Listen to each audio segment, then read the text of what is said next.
Hello and welcome back to my DayZ Epoch tutorials, Adorable Kitten Edition. I had a little kitten on my desktop, so I figured I'd show it to you guys. Anyway, as you can tell, the title for this is a little vague. First, I'll take a little bit of time explaining exactly what this tutorial is. This tutorial will cover the special edits you can make to the Init SQF to do a large number of things such as change your plot pole radius, enable self blood bag, change the building limit, and a lot of other similar things.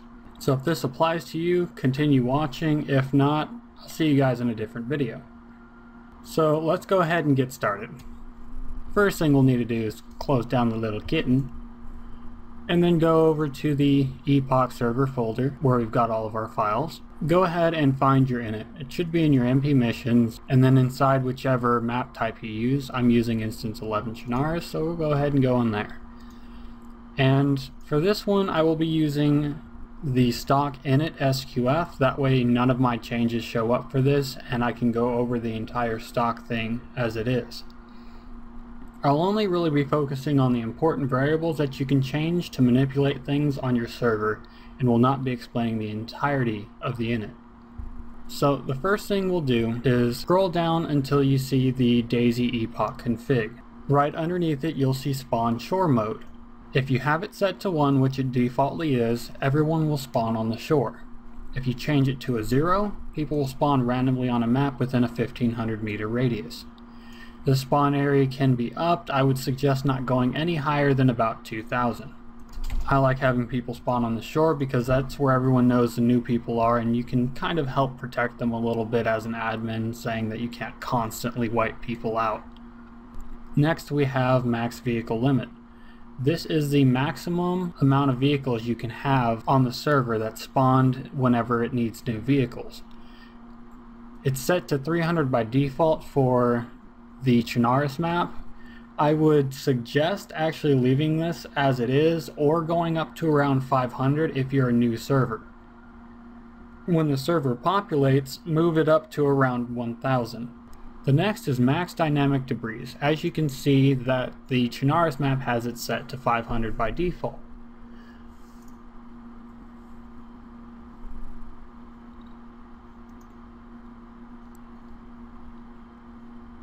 Next there's max dynamic debris.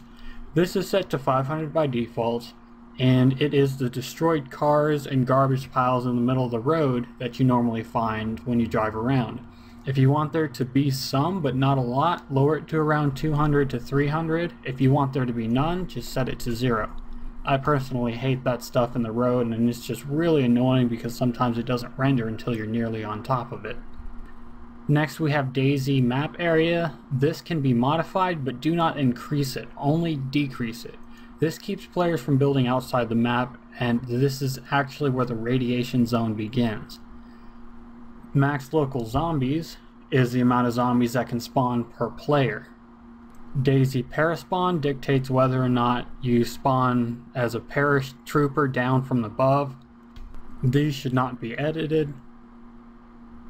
The DayZ cell distance for the vehicles to all the traders are set here. You can really leave them as they are, but I like to give a little bit more leeway with the cars just in case I do an edit to the traders that makes it a little bit harder to get the cars up nice and close. We have DayZ max animals, which is how many animals can spawn around the player. It's not really important. Most players don't use them. Tame dogs is set to true by default. If you don't want it to be there, you can set it to false. It's a neat little feature, but again, not very widely used. Dynamic vehicle damage dictates the max and minimum damage a vehicle can have when spawning. The server can spawn a new vehicle or a destroyed vehicle and anything in between. You can set it so all vehicles have no damage by changing the high point here down to 0, and make them all have significant damage by changing the low point from 0 to something like 60. Let's say we don't want anyone to have a new car, but we also don't want cars to spawn completely destroyed. So let's say the low point is about 30, and we'll make the max damage around 80. That way the cars may be movable even at max damage, but they also may not. DZE build on roads. Big surprise, it dictates if players can build on roads. False means they cannot build on roads. True means they can. Players always take this to a serious extreme where you can't use the roads at all. DayZ full moon nights right here dictates whether or not you have an incredibly dark night or not. I would suggest keeping it on true, otherwise if you put it to false you'll have to have night vision goggles to see anything. It's pretty much unplayable without those night vision goggles on that setting. And then down here there's one thing I do want to note. This is the anti-hack line. Some mods tell you that you need to remove that. I seriously suggest against it unless you have another anti-hack running. I don't know why a lot of people want you to remove this. It's a very bad idea because it allows a lot of hacks to be used. Yes, some can still bypass this, but if you remove it, any hack will work unless you have something else blocking hackers. Now, this is not the end of the tutorial. There are many more things you can manipulate that are not default in the init. To find these, we actually have to go to the variables SQF found inside the DayZ code PBO. So to find this, we actually have to go into our server files again. So come back to your server files and go all the way back out to the base of your Epoch server here. Go into the DayZ Epoch folder here, not the server, just the normal one. Go into your add-ons, and then you'll need to find the DayZ code PBO. I already extracted it, but I'll go ahead and delete it for the sake of the video. I'm using PBO Manager. You can use whatever you like and just extract it and it will make a DayZ code folder right here. When you go inside of this, you can look in the init and find the variables SQF. So go ahead and open that up. Now I'm going to move it to the right side of my screen and we'll have the init here on the left. As you can tell, the variables file here is pretty big, but you don't have to concern yourself with most of it. What we're going to do is open up a search. You can use Control F if you're using a notepad type application like this, or you can go through the menu bar up here and find yours if you don't have that. Now what you need to do is type in isnil like I have here. ISNIL. When you have that in, go ahead and click Find Next. You'll see that we find a variable here where it says if isnil DZE self-transfusion. Essentially, if this is not defined somewhere, it's defaultly set to false. If you want players to be allowed to transfuse themselves without having to add any extra mod, you can copy this here, put it at the end of the DayZ Epoch config, so I'm going to put it right under full moon nights, and then change it to true. Now players will be able to transfuse themselves with blood bags. This is going to be the norm for this tutorial. I'll go through some of these that may be a little bit hard to understand exactly what they are, but for the most part you can look at them and tell exactly what they're supposed to be. Like the self-transfuse. Lo and behold, it allows you to transfuse yourself with blood. Some of these are already in the init and I will be skipping over those as well. I'll try to go a little bit fast because we don't want this to run too long and there are a lot of variables to get through. Hit your Find Next and you will see that we have DayZ Max Animals that's already in the init. Time zone switch allows you to change time zones. Really not too important, but I believe the values are used as UTC time codes. Max global zombies is the amount of zombies that are really allowed in any one area. So what I'm actually going to do is raise this amount. I know it's set a little weird where that's 15, but yet max local is 30. So what I'm actually going to do is move this up to allow up to 60 in any one area, and local zombies of, I think I'll keep it at 30. Max global zombies increase is the amount of zombies added per player, and I believe it's within a 400 meter radius, but I'm not exactly sure on that one. So for every new player in the area, it will allow up to 5 more zombies because each area has their own zombie limit, which is the max global zombies right here. DayZ Max Zeds is the amount of zombies that are allowed in the entire map. Again, I'm going to add that. It doesn't really matter where you put them as long as you keep them around the DayZ Epoch config area right here. I mean, you could place this one at the very top if you like. Or you can keep it right alongside all of the other zombies right here. So let's go ahead and do that, just to keep it clean. And I want to allow, let's say, 800 zombies total on the map. DZE player Z. This dictates if a player can spawn as a zombie. Most players hate that, so let's go ahead and turn it off. I personally like it because you can attack players, and I have actually done that. I've ran around and just started beating on players. But since a lot of people hate it, let's just change that over to false. Godmo's base sets it so that bases cannot be destroyed. So if you turn this on, all bases will be protected. DZE debug doesn't really need to be messed with. It shows things on the map like vehicles. It's only really useful if you're attempting to find out some problems with it, and other players will be able to see all the markers, so I suggest not using that if your server is populated. DZE debug damage should not be messed with. Trader spawn mode dictates how cars are spawned, whether it's a paradrop or not. If you turn it on using a true value here instead, all of the vehicles will paraspawn down. Tame dogs is in the init. Cell distance for vehicles is in the init. Paraspawn is in the init as well. We'll skip through these because those are already in there as well. And building limit. This is a very big one that a lot of people like to manipulate. But there is a little bit of a risk with manipulating it as well. So I'm going to move it over so that I can manipulate it and explain exactly what it is. So this dictates the amount of items that can be placed in a plot pole area. For this server, I want people to be able to build nice and interesting bases. So let's give them a decent amount of items they can place. I'm going to move it up to about 350. You can make this whatever number you like. You can even put it up to 1,000 so people have a huge amount of stuff that they can place within their 30-meter radius, or if you change the radius obviously as well. Remember, the more buildable items placed, the lower the FPS on the server will get. This is incredibly important for you to know. Some people just skyrocket this immediately and their server goes to hell and they have no idea what's going on. If you have a strong server, you can move this up quite high. But if you know your server is kind of low level, do not increase this. You may even need to decrease it. If you're not really sure how strong your server is, first start out the game with having it at 150 and see how that goes. If there's no problems at all, no FPS issues when your server gets populated, start moving it up. I would say go in about 100 increments. So then move it up to 250. If that's fine, up to 350 and continue on.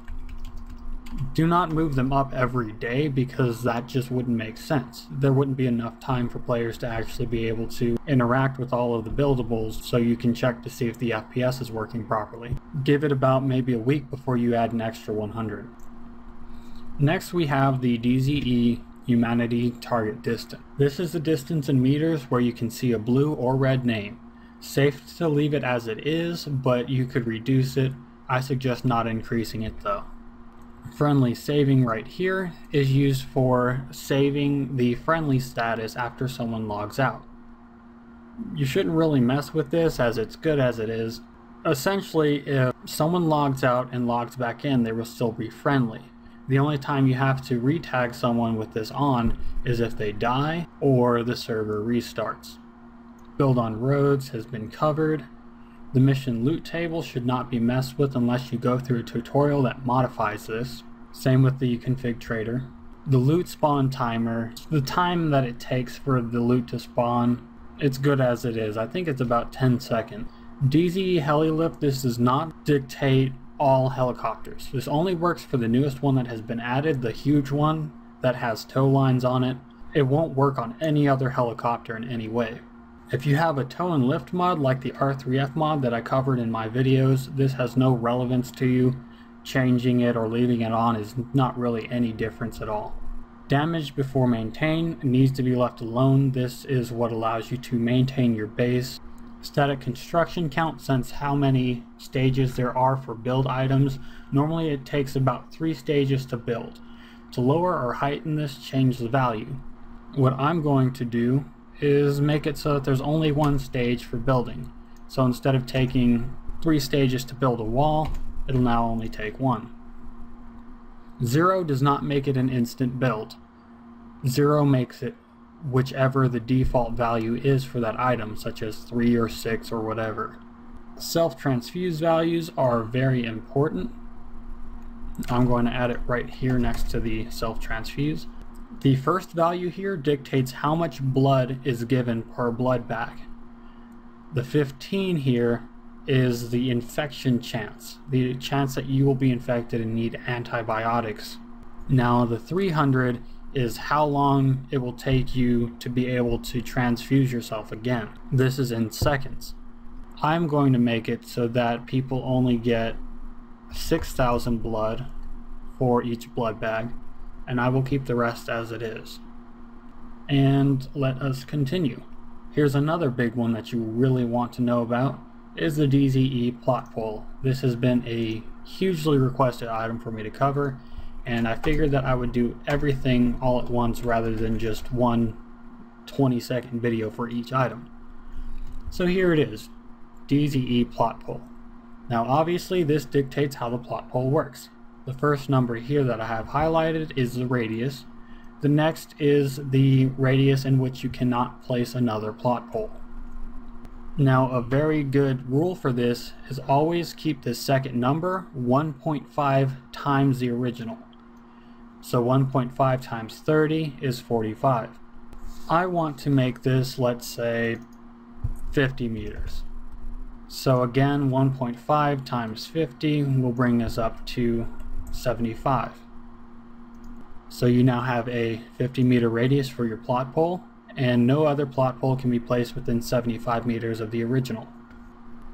Next we have maintain range. This should not be messed with in any way. Even if you're using base maintenance, this is set up to a very specified value that needs to stay as it is unless you really know what you're doing. Z spawn vehicle count should be left alone. Spawn air count should be left alone. Z's attack vehicles obviously dictates whether or not zombies can attack a vehicle. What goes on below that, we've already got that in there. Epoch events should not really be messed with. There's another tutorial that may come out to tell you how to use these epoch events, but this is the helicopter crashes and the black boxes all around the map. Vehicle ammo dictates the ammo amount that each spawned vehicle comes with. So if you find an armed vehicle that was spawned by the server, this is the amount of ammo that comes with it. So if we wanted every one of the vehicles that has a gun to spawn with 1 magazine of ammo, we would put it at 1 like this. Again, 2 is 2 magazines, and so on. Backpack guard, this guards people from entering your backpack. I believe this only works in trader safe zones, so if you don't want that to happen, you can go ahead and just pull it over and make it false. Clean null should really not be messed with. Death message global and death message side should not be messed with. They work in a weird way that requires you to have a radio. You can read up on that if you really want to go into it, but this one here is one of the more widely used ones. This will come up as a title text. Let's find the next one. Allow force save should not be messed with. Allow cargo check, this is the cargo option in your scroll menu. You really don't need to manipulate that, but if you want to, you can. Some people actually have a modified version of the cargo check out there that is pretty nice. Force name tags, this forces everyone to have their name tags on. And this forces everyone to have their name tags off. This will force their name tags in Trader so that you can see who's ever name tagged there, whoever is in Trader. I suggest turning this on for a few different reasons, but the major one being, if someone is messing around in Trader, stealing from people, and that's against your server rules, people will need to know their name so that they can report them. If they get video evidence or screenshots of it happening, you can't do anything unless you have an actual name for it.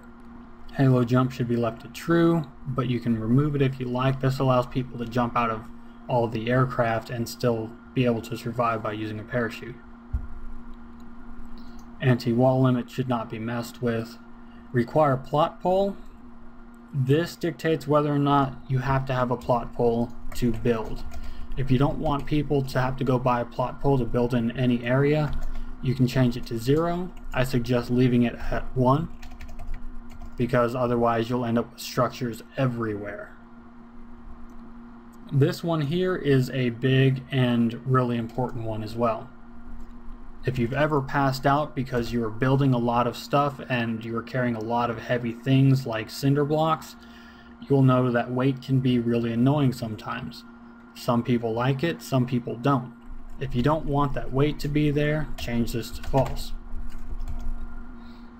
I personally don't really like the weight because sometimes you'll get really shaky and you can't do much, or you're trying to build your base and you just keep passing out and you can only bring like 1 or 2 walls with you at a time.